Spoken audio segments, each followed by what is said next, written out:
আসসালামু আলাইকুম। আজকে আপনাদেরকে নিয়ে এসেছি সেই পানাম নগরের বিখ্যাত লেচু বাগানে, যেখানে অফুরন্ত লেচু, যেদিকে তাকাবেন সেদিকে লেচু আর লেচু।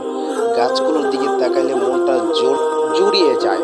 আপনারা যেদিকেই তাকাবেন সেদিকেই বড় বড় কদমা লেচু, যত ধরনের লেচু আছে সব ধরনের লেচু পাবেন আপনারা এই পানাম নগরীতে আসলে। চলুন আজকে আপনাদেরকে নিয়ে যাব সেই লেচু বাগানে। এই যে আমার মাথার উপরে দেখছেন কত লিচু, যদিও এখন লিচুর সিজন প্রায় শেষ দিকে, আর দুই একদিন হয়তো লিচু থাকবে এখানে। এখানে দেখতে দেখতে এক দুইটা গাছে বিশাল বড় বড় কাঁঠাল দেখা যাচ্ছে। কাঁঠালগুলো পুরো গাছটা জুড়ে রয়েছে, অনেক সুন্দর লাগছে। আমরা বাগানের একেবারে শেষ মাথায় যাচ্ছি ভিতরের দিকে, যেদিকে লিচু পাড়ছে তারা। পাইকারদের কাছে লিচু পেরে তারা বিক্রি করে দেয়, খুচরা খুব কমই বিক্রি করে।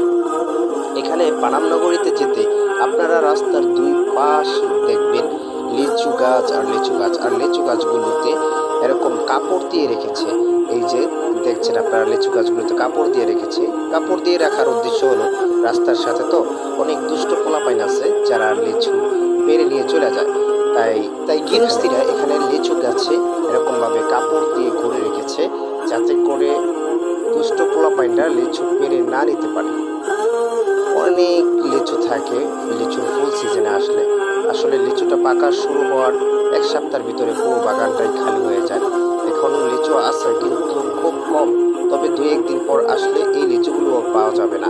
আপনারা যারা সোনারগাঁয়ের বিখ্যাত এই লিচু খেতে চান তারা অবশ্যই আজকে কালকের ভিতরে সোনারগাঁ এই পানাম নগরীর বাগানেতে চলে যাবেন।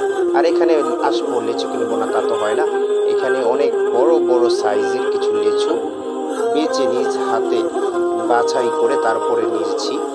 লিচুগুলো খেতে খুব স্বাদ। কয়েকটা বাগানে গিয়েছিলাম, কিছু বাগানে লিচু